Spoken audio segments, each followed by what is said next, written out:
The views, opinions, and presentations of the guest are not intended to establish a standard of care to be followed by the audience.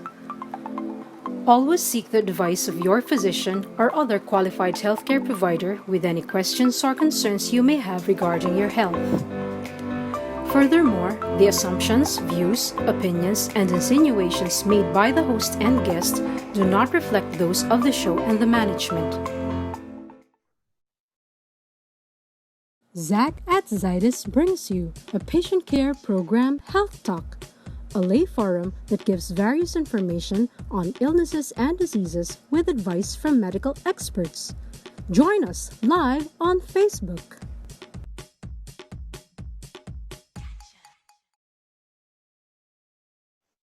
Hello, everyone, and good day, Facebook viewers. Welcome to another episode of Health Talk. And in today's episode, we will be talking about sleep disturbances, which is one of the complications experienced by people during the pandemic brought by complex factors from mental to physiological.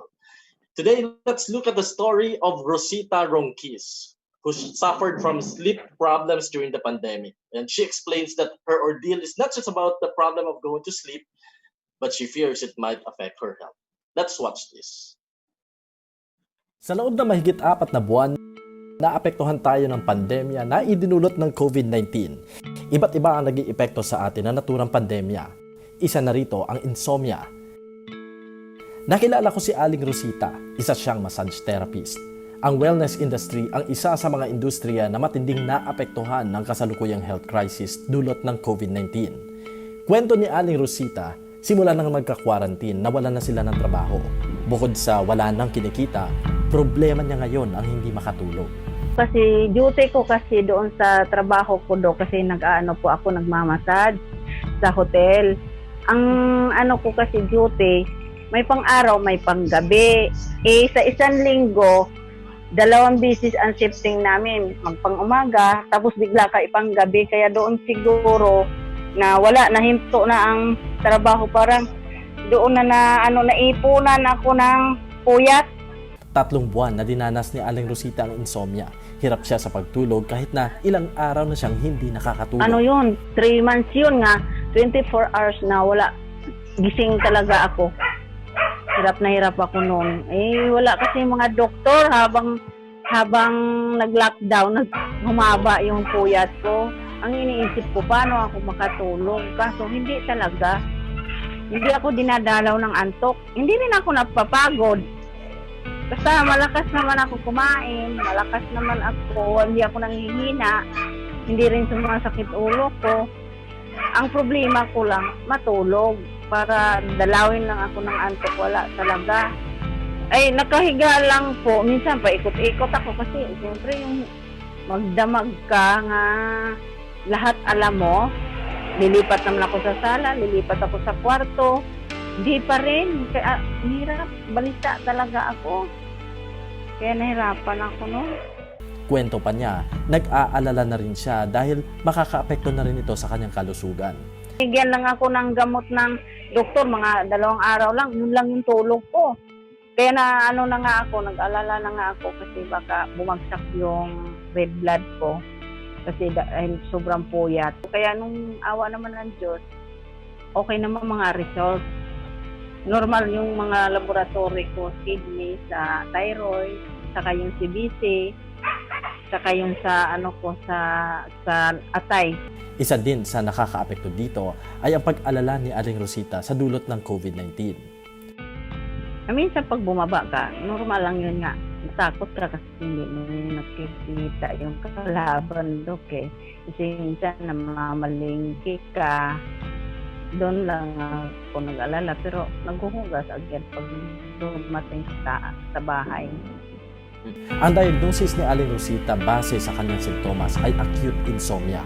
Matapos magpatingin sa isang sleep specialist, nasa maayos at normal na ang sleep pattern ni Aling Rosita. Nakakatulog na ako. Nakabawi-bawi na rin ako . Ilang na ba? Malapit na mag 1 buwan, Dok. Kaya sa mga may problema sa pagtulog, ito naman ang maipapayo niya. Sana huwag magpuyat, Dok, kasi ano ka sa puyat, yung masanay ka sa puyat, napakahirap pag siningil ka nga. Tulad nito sa akin ngayon, 3 buwan, napakahirap nun. Parang mababaliw. Buti na lang, di pa naipituhan yung isip ko. Ang insomnia ay isang karaniwang sleep disorder kung saan may problema sa pagtulog ang isang tao. Maraming mga bagay ang nagiging sanhi nito. Ang kaso ni Aling Rosita ay maaaring nararanasan din ng ilan sa atin. Ngayong araw sa Health Talk, samahan niyo kami at ating alamin ang iba't ibang sleep disturbances, lalo na sa panahon ng pandemya. And joining us today is Dr. April Fatima Hernandez. She is an international sleep disorder specialist and also a psychiatrist. She currently heads the sleep laboratory at the University of the East Ramon Magsaysay Memorial Medical Center and is affiliated with the Insomnia Clinic at the St. Luke's Medical Center. She recently finished her sleep medicine observership at the Singapore General Hospital. Dr. Hernandez has also been involved in research on sleep and psychiatry. Her article on prevalence of anxiety and depression among adult Filipino diabetic patients, a multi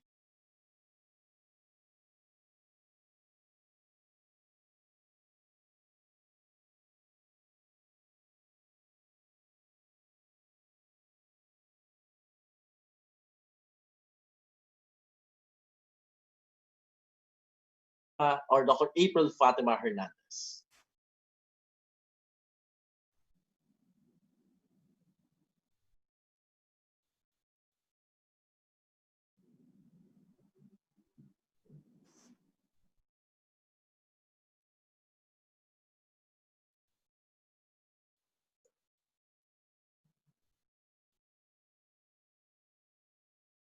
Okay, good afternoon, everyone. Before I formally start this lecture, I want each of you to ask yourselves this question.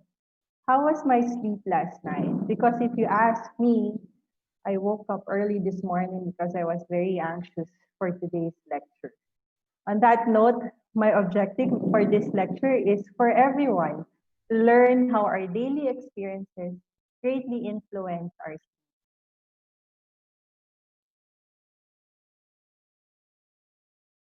sleep is very fascinating since it has always been a mystery why we spend 1/3 of our lifetime in an intermediate state between wakefulness and death. Interest in sleep and dreams has probably existed since the dawn of humanity. Fast track to present time, the modern scientific study of sleep began with the discovery of the electrical activity in the brain. This further progressed to the discovery and distinction between sleep stages. There are 4 stages of sleep. The non-rapid eye movement or NREM sleep, which is composed of stage 1, 2, and 3. Stage 1 sleep is the transition period between wakefulness and sleep. This lasts for 5 to 10 minutes, and this is the stage where we are easily awakened by light, sound, and movement. The stage 2 sleep is when our body temperature drops and our heart rate begins to slow down. This lasts around 20 minutes or more.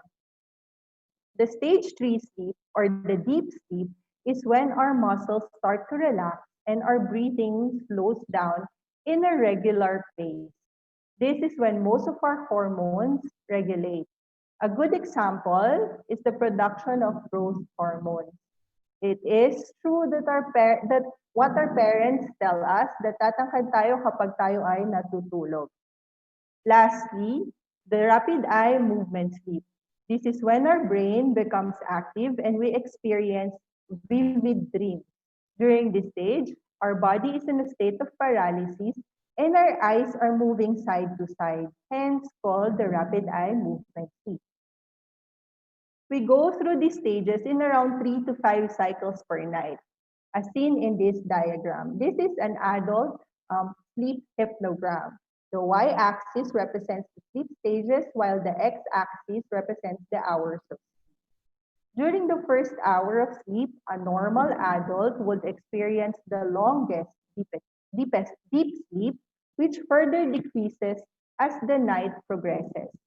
The REM sleep, on the other hand, is longest during the latter part of the sleep once we near awakening. 1 to 2 arousals are expected with resumption of sleep within few minutes. Sleep latency is the amount of time it takes for you from being fully awake to sleeping. We consider 20 minutes as the normal sleep latency. Children, young adults, and elderlies would have different sleep architectures. In children, they would have longer and more frequent deep sleep.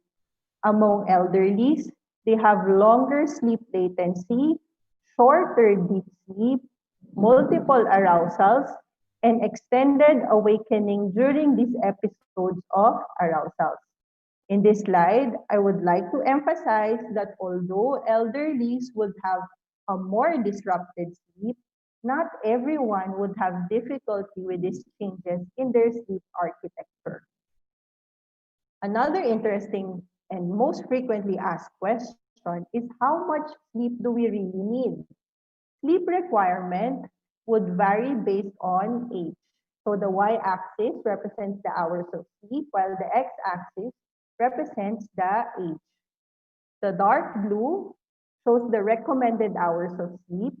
The light blue shows hours that are still considered appropriate, while the yellow indicates the not recommended hours of sleep. I am assuming that most of us belong to the 18 and above age group. It is recommended that we sleep 7 to 9 hours per night. 6 hours and 10 to 11 hours are acceptable. Less or more than that is not recommended. For elderlies, 7 to 8 hours is recommended, but 5 to 6 hours is still acceptable. What then influences our sleepiness? This is a two-process model which shows how sleep is regulated.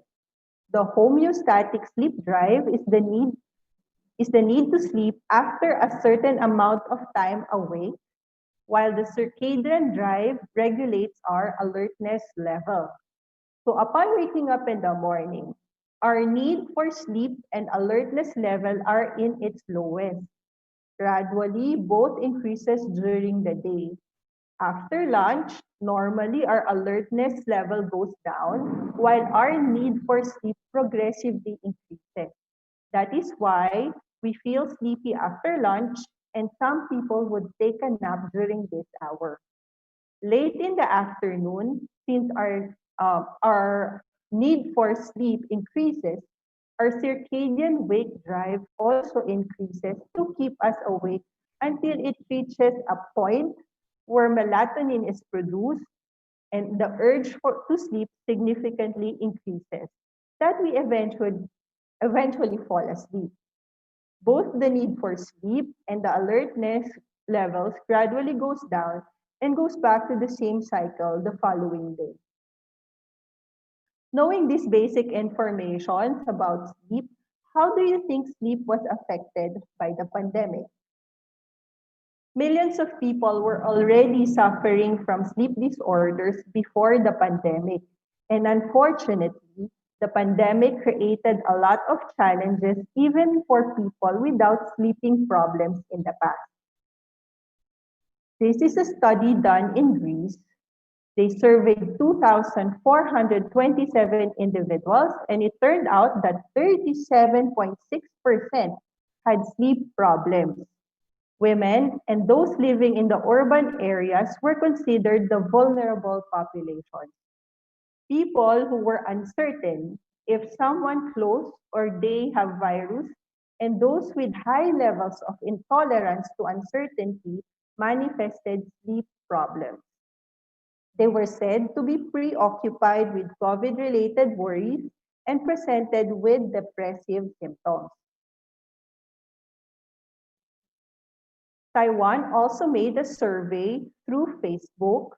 They gathered 1,970 respondents and 55.8% reported sleep disturbances due to increased worry about COVID-19. This study compared the sleep quality of frontline health workers versus non-frontline healthcare workers in Bahrain. Although the frontliners showed higher scores on Pittsburgh Sleep Quality Index and the perceived stress scale, the 257 healthcare workers presented the same percentage with their sleep quality, perceived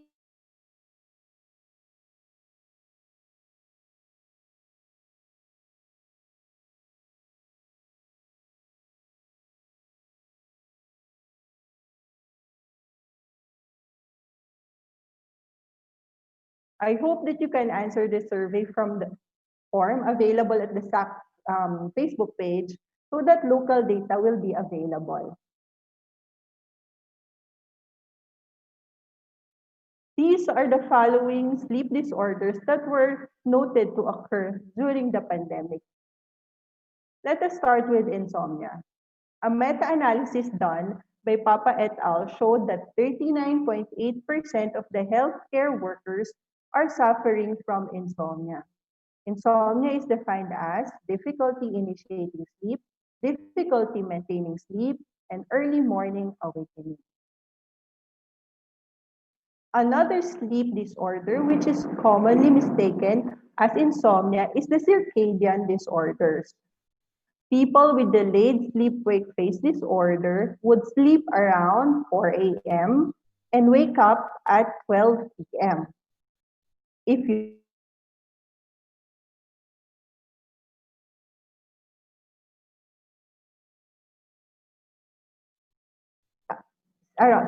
you sleep at around 6 p.m. and then you wake up at around 3 a.m. Take note that these individuals would have a complete 8 hours of sleep per day, but bedtime and rise time are not congruent with the normal sleep phase. And lastly, there are worsening of pre-existing sleep disorders such as obstructive sleep apnea. In this study, 30 participants with insomnia complaints wear medical ring-shaped pulse oximeter to monitor sleep at night. 38.5% had moderate to severe obstructive sleep apnea, which was correlated with short total sleep time and decreased deep sleep. OSA is defined as upper airway obstruction during sleeping manifested with snoring and chronic choking episodes and desaturation. Evidence showed that indeed our sleep is disrupted during pandemic. What could have caused such disruption? The sleepfoundation.org published this article earlier into the pandemic. It is said that physical distancing, school closures, quarantines, working from home all bring profound changes to normal routines for people of all ages and all walks of life. It can be difficult to adjust to a new daily schedule or lack of a schedule. Keeping track of the time can be hard without typical activities like dropping kids at school, arriving at the office, attending social gatherings, or like going to the gym. Being struck at home may reduce light exposure, which is crucial to our circadian rhythm. Naturally, many people fear catching the coronavirus because they don't want to get sick or infect other people inadvertently. Most people have close friends or family who are older or in high risk groups because of pre-existing conditions, spurring worries from their health and safety. As economic activity stalls and job losses mount, it's normal to worry about income, savings, and making meet. There is still so much unknown about this pandemic, how much the disease will spread, whether hospitals can manage the crisis, how long lockdowns will last, when the economy can recover. And such uncertainty often brings anxiety that disrupts sleep as a racing mind keeps the body tossing and turning at night. These crises can bring about isolation and depression that may be even worse for people who have a loved one who is sick or has passed away from COVID-19. Grief and depression can be exacerbated by isolation at home, and both are known to have the potential to cause significant sleep problems. Cancelled trips, isolation from friends, and abundance of time spent at home can place a strain on anyone. Keeping up with work from home obligations or managing a house full of children who are accustomed to being at school can pose real problems, generating stress and discord that have been shown to be barriers to sleep. Whether it's checking the news on your phone, joining a Zoom with family, binge watching Netflix, or putting in extra hours staring at a computer while working from home, physical distancing can mean a huge increase in screen time. Excess screen time have a detrimental impact on sleep. Not only can it stimulate the brain in ways that make it hard to wind down, but the blue light from screens can suppress the natural production of melatonin, a hormone that the body makes to help us sleep. Everyone is facing these challenges every day in one way or another. In my next slides, I would like to establish the role of sleep during the pandemic. Sleep empowers an effective immune system. Solid nightly rest strengthens our body's defenses, and studies have even found that lack of sleep can make some vaccines less effective. Sleep heightens brain function. Our mind works better when we get good sleep, contributing to complex thinking, learning, memory, and decision making. For adults and children adapting to work and school at home, good sleep can help them stay sharp. Sleep also enhances mood. So lack of sleep can make a person irritable, drag down their energy level, and cause or worsen feelings of depression. And lastly, sleep improves mental health. Besides depression, studies have found that lack of sleep is linked with mental health conditions like anxiety disorder, bipolar disorder, and post-traumatic stress disorder. What if you are included among those who are suffering from poor sleep? What would be the consequences? Sleep deprivation, as defined being awake for 16 to 18 hours in a day, could have an effect to our health. Chronic sleep deprivation could cause the following: impaired cognition, higher levels of anxiety and increased symptoms of depression, increased risk for breast cancer, heart disease, diabetes, and stroke. And lastly, weight gain. Knowing the importance of sleep and the consequences of not getting enough sleep, what can I do to avoid having poor sleep? First, establish a routine, no? Can facilitate a sense of normalcy even in abnormal times. Sleep-specific aspects of your daily schedule should include number one, rise time. So set your alarm and have a fixed time to get every day started. Also establish a wind down time. This is important time to relax and get ready for bed.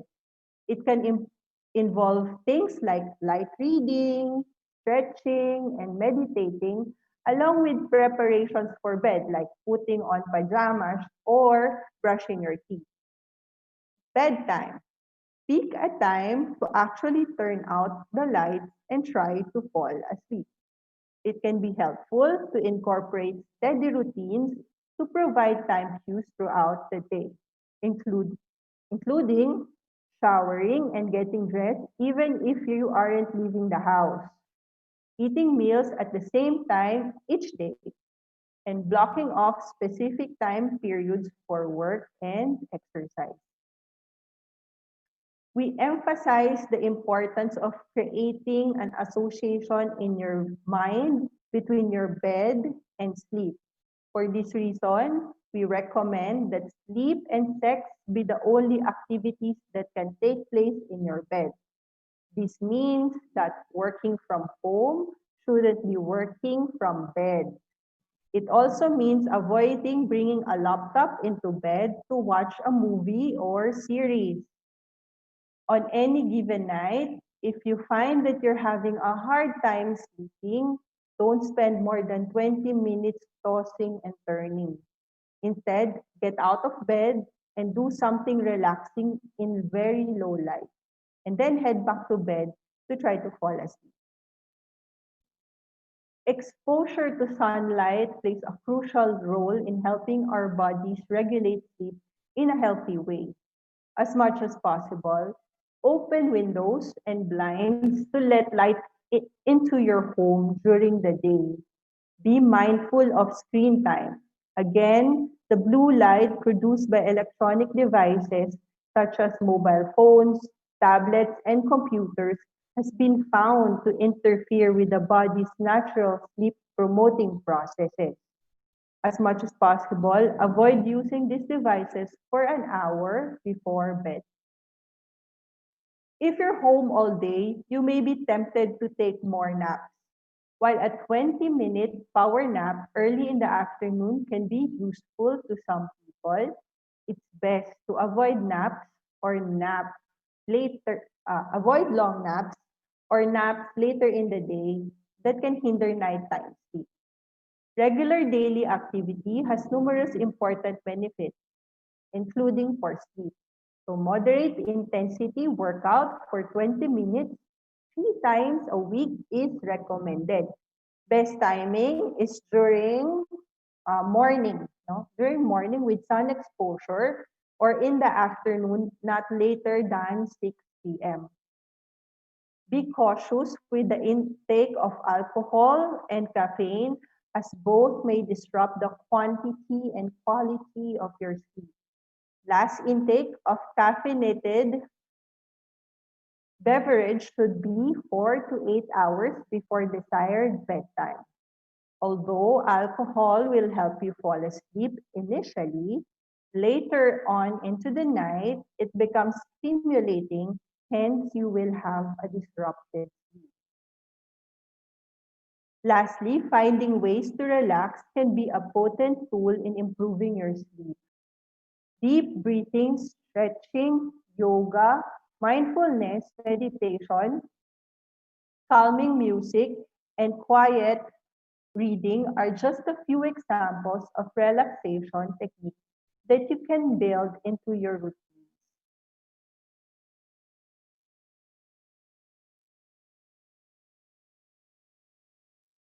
Another relaxation strategy during this pandemic is to avoid becoming overwhelmed by coronavirus related news.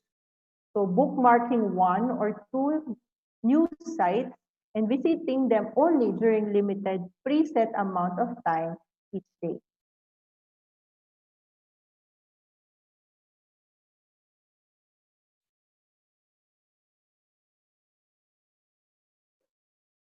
So I followed that sleep hygiene, but I still can't sleep.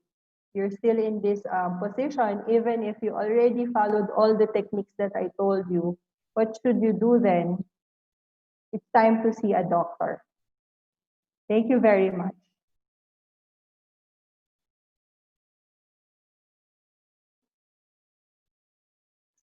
It's a very interesting topic that you had presented this afternoon, Doctor. Thank you very much.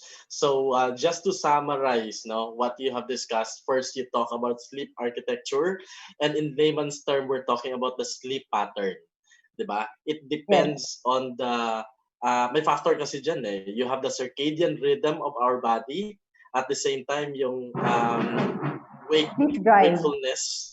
Yeah, Yes. yeah, yeah, yeah. That you mentioned a while ago. And by the way, before we move on with our open forum, we'd like to apologize to the viewers. Sometimes you might not be getting a high quality video. It's because probably because of the weather. I've been hearing some thunders Yes. and lightnings on the background, and I also hope na hindi mapuputol yung connection natin. Well, anyway, Doctor, let's start the ball rolling. I've been receiving a lot of questions now. But to jumpstart this question, let me just ask now. First, let's talk about sleep, no? Which is the basic. Now, we all know how important it is in our mind, in our body, the effect of sleep in our hormones. Kaya nga yung mga nanay, di ba? They always tell their kids, matulog kayo because it's very important yan sa paglaki ninyo. So this is something, however, that we also tend to compromise. For example, I say this, doctor, because uh, more often I would also compromise sleep to finish watching a movie or doing a Yeah. project or doing a presentation at night because I'm thinking once I finish my work then tuloy-tuloy na I can sleep the whole day. So tell us, when is sleep healthy and when sleep is not healthy? Okay. So it will depend. So there are people who are more active during the night, and there are also people more active during the day. So we Mm. can classify. First, you classify yourself. Are you a morning lark or are you a night owl? So, for example, sa inyo, sir, for example, you're a night owl. As long as you establish a regular sleep pattern, what's important for us is you establish your rise time. So you follow that every day. So, for example, your rise time. For example, for me, my rise time is around 7 in the morning. I will wake up 7 in the morning every day. And if I Mm. have established that routine, I will know what time I should be in the bed. So with that, meron akong body clock. So that will be my body clock. So if I need 8 hours of sleep, I should be in bed before 11. So, that's your time. Iba-iba tayo. Iba yung sa'yo, iba yung sa'kin. It's individual. Okay, so just to follow up that question, Doc, we also know for a fact that our body does its own cleansing, no, whenever we Mm. sleep. Some hormones also do function only when we are sleeping, and that Mm. happens during the night. So can also this change whenever we change our sleeping patterns? Like for example, I begin to sleep at 2 a.m. and I wake up at 9 a.m. Will still that work?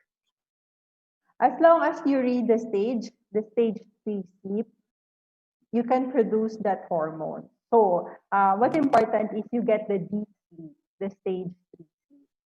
So, it doesn't matter the time. But there are actually other hormones that only produced at night. So, minsan pag binabawi natin sa during the day, hindi na siya nababawi.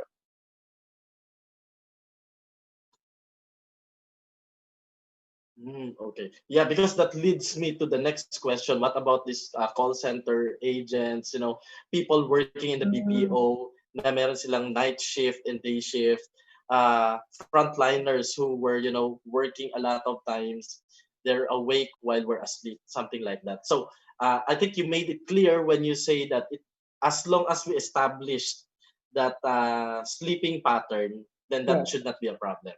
yes. Okay. I think this is also similar to the next question. Let's talk about traveling to different time zones. You arrive in Mm. the destination at night, but in the place of origin, it's still daytime. So how does our body cope with?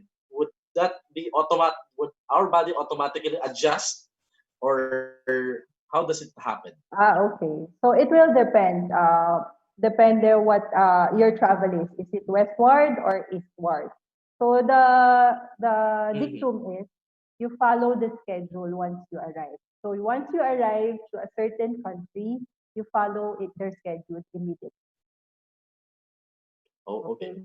And it's gonna be a problem. So, for example, after 3 days, you're experiencing abdominal discomfort, physical symptoms, and you're not able to follow the same schedule, then that's still a problem. So, once you land in this certain country, you follow their schedule. Okay. Um, okay, so we're starting to get questions from the audience now. The first question is there a difference between 8 hours of continuous sleep compared with the 8 hours staggered sleep? That's a very good question. So we like it consolidated sleep. So once kasi you reach adulthood, your sleep should be one big chunk lang at night or during the day. So what we want is a continuous consolidated sleep so that you will go through all the stages that I showed you earlier. Pag putol-putol Okay. kasi, Now, there's a there big were chance. people, Doc, Oh, yeah, sorry. who, after so much observation of the sleep hygiene, yeah. So I was saying that may mga tao, no, there are people na after observing the sleep hygiene that you have suggested, still there's no improvement in their sleep pattern. Now they now resort to medication. Um, Okay. Talk to us about mga supplements. Would you recommend it? Okay, so I guess the most popular is melatonin. So if you say supplements, it's melatonin. Melatonin will only work for circadian disorders. I have discussed earlier the delayed sleep-wake phase disorder and the advanced sleep-wake phase disorder. So it will work on that, on patients suffering from that. Shift workers. So ito yung mga call center agents, healthcare workers na nagbabago-bago ng shift. And jet lag. So dun lang siya gagana. And there's a proper timing in taking the medication. So you cannot just take it anytime you want. You cannot take it before sleeping. No, there's a proper timing. First, we have to identify your body clock first, no, your circadian time. Before we can say, okay, you can take this like 3 hours before bedtime or 4 hours before bedtime. So we have to identify that first. So melatonin is the first. Aside from that, melatonin, there are no approved supplements for sleep disorders. Mm. That's very interesting, Doc, because the next most common sleeping pill they say are antihistamines. Okay, What's yeah. your opinion on this? Um, it will cause sleepiness during the entire day. No, so if you're taking that, yes, it can help initially, but the goal is actually to identify what's the problem first because there are a lot of insomnia mimickers. Yung akala mo insomnia, pero hindi pala ganon insomnia. And for patients who are also suffering from anxiety or depression or mania, that will not work. Mm. So the goal is to get the diagnosis first before taking that medication. And is it true, doctor, if you take antihistamine as a chronic medication just to address your sleep problem, it would even worsen your sleep problem? It could, no? It has a paradoxical effect sometimes. Mhm. So mas magiging hyper. Okay. Another question. Is it okay to exercise in the evening and will this affect my sleep pattern? Okay, so I said earlier, not later than 6 p.m. No? Studies have shown that if you exercise late in the afternoon, around 4 or 5 p.m., you will advance your bedtime 20 minutes. So, kunwari, nag-exercise ako ng 5 p.m., tapos, ang usual bedtime ko is around 10, aantukin na raw ako ng mga 9:40 kapag nag-exercise ako ng hapon. And also, proper timing is also in the morning since we want to set our circadian clock. So we advise exercise with sun exposure. So you can do it early morning with sun exposure or late in the afternoon. If We you have do a it, very interesting case of yeah, okay, sorry. okay. Yes, if Okay, you you're do saying, it, doctor, if you do it. okay, so if you do it later than 6 p.m., it will activate you again. It will stimulate you. So kunwari matutulog na kasi tayo, our energy level in the afternoon should actually go down. But if you exercise, you will increase it will stimulate you more, your activity level will go up, and it will take a longer time for it to go down. So sabi nila kapag late ka na nag-exercise na more than 6 p.m., mas mahihirapan ka ng matulog sa gabi. Okay. So now here's another question. Why do people say old people sleep less? Can you elaborate on this, no? As seen in the diagram earlier, people aged 65 and above will have around 7 to 8 hours of sleep, and 5 to 6 hours is actually accepted. So there are really changes with sleep pattern. But again, not everyone is bothered by this. No? Some people will just adapt to it since this is a gradual transition. Hindi naman to bigla-bigla.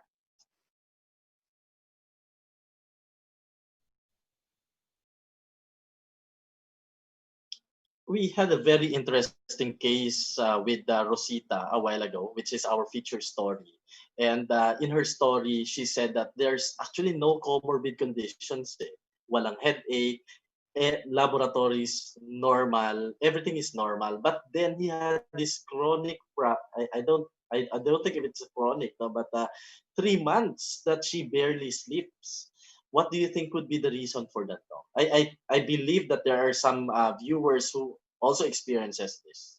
Okay, so the third sleep disorder that is I said earlier that could spur out of the pandemic is the exacerbation of a pre-existing sleep disorder. So as identified with Ma'am Rosita, she has been suffering from shift worker. No, she's a shift worker. She's been suffering from that even before. For example, her shift would be at night. She won't be able to sleep during the day. And then she will just go to work na walang tulog the entire day. So she's the type of person that could not sleep during the day. So that has been exacerbated lang during the pandemic. And she was doing things that could actually worsen her sleep. Number one is she stayed in her bed the entire day, hoping that she will get enough sleep. So if we stay in our bed the entire day, we will trick our mind that we are sleeping even if we're awake. So we're just lying there, not moving, close ang eyes. No? So the brain will think, you're already sleeping. Unless that you actually get sleepy. Because kala na nga ng brain natin natutulog na tayo. Or for others, we will micro sleep. Yung tinatawag namin, ay dip you will have around 10 to 15 minutes of sleep. So, and this will be putol-putol the entire day. And if you sum it all up, it will be 8 hours of sleep. But that's what we're talking about, poor quality sleep kasi hindi siya consolidated. It's not one big chunk of sleep at night. So, yun. Okay, so that answers the question of Aling Rosita. Another question, doctor, from an elderly, sabi niya, actually she's asking that the problem now, sleeping at 2 or 3 in the morning, taking sleeping pills, but no effect for 2 weeks now. Oh, And she's okay. already feeling frustrated about it. Okay,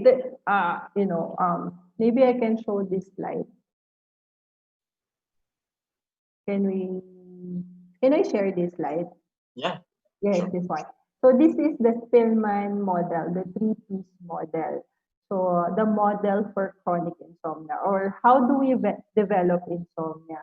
First, we should have a predisposing factor. Predisposing factor, these are our biologic traits. So kumbaga, we're the type of person medyo OC, medyo organized, type A personality.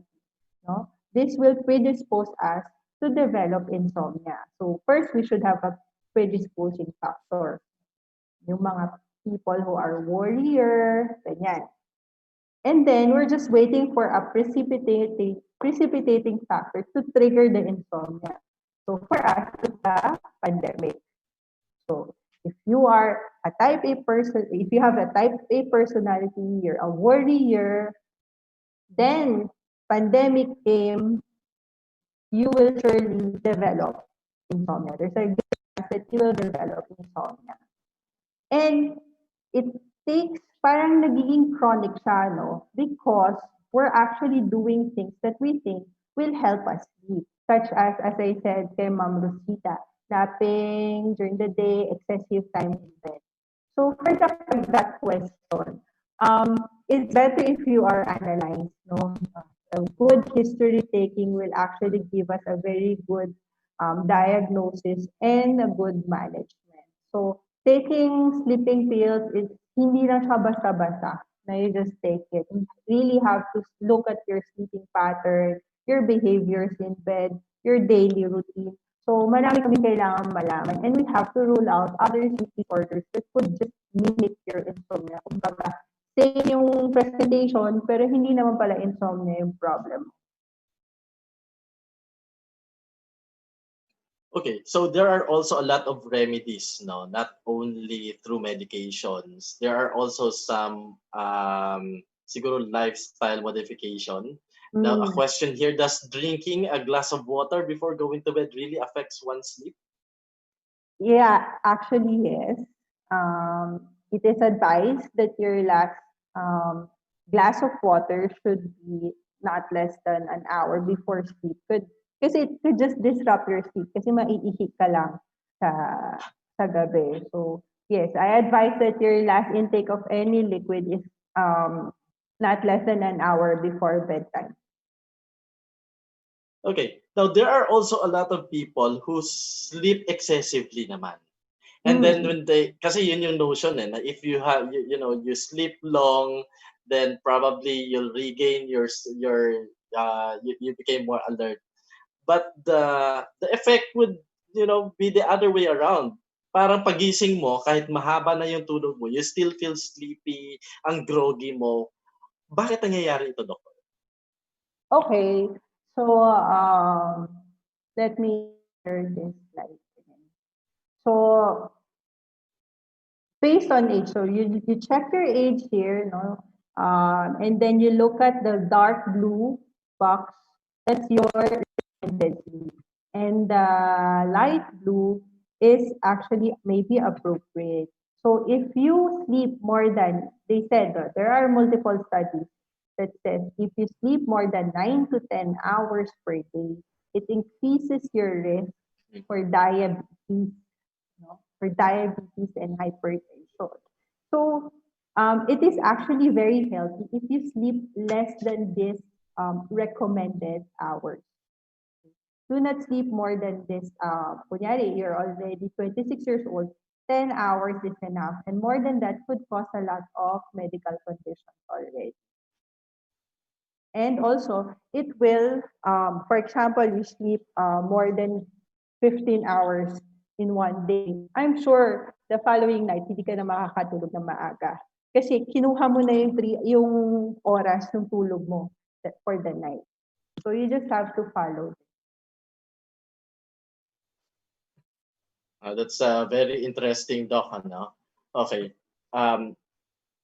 Ito naman, nakakatulog daw siya ng 9 to 10 p.m. Kaso pagising niya, mga 2 to 3 a.m., hirap na naman siya makatulog ulit. And I also experienced that, Doc. Bakit nangyayari ito? 9 siya natutulog. 9 o'clock, oo. And then eventually, sometime 2 or 3 a.m. nagigising. And then minsan, hindi na nakakatulog. Okay, so that's actually 6 hours 6 hours. on sleep. Okay. So if this has been going on for a long time, maybe you could be having advanced. Your bedtime is very early, no? 9 o'clock. 9 o'clock. Kasi if you want to wake up at around 5 or 6, then you will be sleeping 9 to 10 hours for in the day kung matutulog ka ng 9. Okay. So that's too much already. So yun, pwedeng advanced ka, or early morning awakenings could be due to anxiety and depression. So we have to screen you for that. Oh, that's interesting. Doc, ito yung may mga tinatawag na santol. Masandal, tulog. Oo. 'Di ba? I also Oo. experienced that sometime. No? Pero there are people who are yun like that. No? At any Yes. given moment, na mabilis talaga na nakakatulog. Is this a sleep disturbance ba? Yes. What's your take on this? So we have a screening tool. We call it Epworth Sleepiness Scale. So we rate how sleepy you are during the day. So pag ang score mo more than 10, that's kind of pathological already. So first, we have to look at your, again, sleeping pattern. Kulang ba yung tulog mo? So kaya ka inaantok during the day. Number 2, interrupted ba yung sleep mo at night? So most commonly, yung mga inaantok during the day are snorers. Yung humihilik ng malakas. Because snorers also are suffering from or could be suffering from obstructive sleep apnea. So kapag meron kang OSA or obstructive sleep apnea, mababaw yung iyong tulog. So kung mababaw yung tulog mo, pagising mo sa umaga, feeling mo ay nakatulog, no? Kaya extended siya during the day. Nagiging mababaw yung tulog dahil nauubusan ka ng oxygen kapag natutulog ka, kapag nagsusnore ka sa gabi. Paputol-putol yung tulog mo kasi kailangan mong magising para huminga. So, ayoko nang i-demonstrate yung snoring ng apnea. Basta hanapin nyo na mo, obstructive sleep apnea. Oh, so that explains it. Ano? Yung Doctor, mga here's mas another natutulog. question. Yeah, here's another interesting question. Can you talk about sleep paralysis? Yeah. Okay. I was watching, no, I just want to share. I just watching It's Okay Not to Be Okay sa Netflix. Then, the lead character on the 6th episode, no, like sleep paralysis. So, sleep paralysis is you're waking up during REM sleep. So, di ba yung rapid eye movement sleep? Nagigising ka doon. And during that time kasi, you're having dreams. No? Parang vivid dreams. Ibig sabihin may kwento. Clear na clear yung panaginip na yon. So, minsan, nauuna yung brain mo na managinip. Pero yung katawan mo kasi is still in the state of paralysis. Nagiging state of paralysis yung katawan natin during REM sleep para hindi natin i-act out yung ating mga dreams. No? So, kapag na masyado mabilis yung transition from your sleeping to waking, minsan gising ka na, pero yung katawan mo hindi pa siya nakaka-recover. So, natuloy-tuloy lang yung dreams mo. We also have to screen you for sleep deprivation. So, kung kulang ng tulog, pag puyat ka, mataas yung risk mo for sleep paralysis. So, if you're also suffering from other mood disorders or anxiety, or post-traumatic stress disorder, so pwede rin naman mangyari yun. But the most common cause is lack of sleep.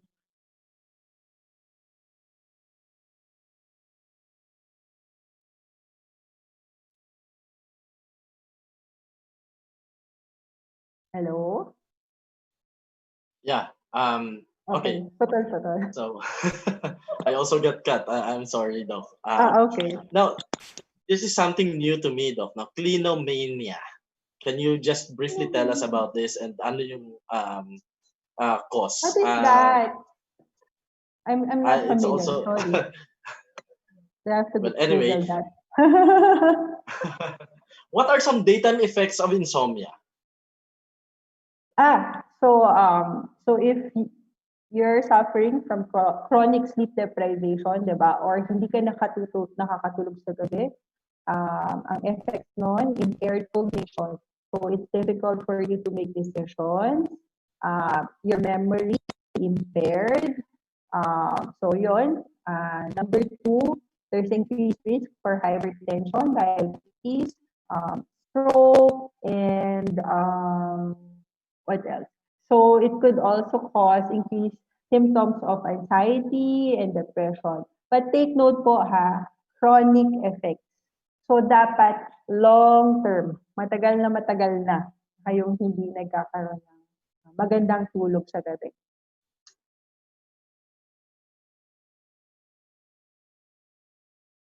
Okay. So here you have the explanation of clinomania, Doc. It's morbid Okay, sleep ano based. daw? It is an anxiety disorder where it's an anxiety disorder where a person likes to stay in bed for as long as possible and has no intention of waking up. Clinomania is associated with other anxiety disorders such as depression or chronic fatigue syndrome, Okay. but it is different in a lot of ways. Yeah. Yeah. So So kasi yun, anyway, yeah. we have 4 minutes before. Yes. Sorry. Doc, go ahead. Okay, so kasi depression could be, a typical depression is excessive sleepiness. No? Not all depressed patients would be awake, would have insomnia. Some patients would be excessively sleepy. Same thing as yung a typical depression could also present with increase naman ng appetite. So, hindi yung hindi sila kumakain. So, it's the atypical part. So, yeah. Okay. Okay, so Doctor, we would love to talk more about this topic. However, time will not allow us to stay longer. Um, Before we end, let the audience know where they can see you, just in case. Okay, so I'm affiliated with University of the East Ramon Magsaysay Memorial Medical Center at the Sleep Laboratory, and also I'm also affiliated at St. Luke's Medical Center, both in Global City and Quezon City, in the Insomnia Clinic and the Sleep Center. Okay. Maraming salamat, Dr. April Hernandez, for sharing this topic on sleep disturbances, especially during the pandemic. We have learned a lot from you this afternoon, and we have still a lot of questions, but we can put this across. Siguro I can just email this to you, and we Okay. can let our audience know the answers. Maybe we can address that separately. No? So thank you so Okay. much, Doctor. And Thank you maraming for salamat. inviting me. Sure, it's always been a pleasure. Maraming salamat guys for tuning in this episode of Health Talk. And my name is Fortune. Catch us every weekend, Saturday or Sunday, for this online lay forum called Health Talk. My name is Fortune saying goodbye. God bless you all and have a great weekend. Zach at Zydus brings you a patient care program, Health Talk, a lay forum that gives various information on illnesses and diseases with advice from medical experts.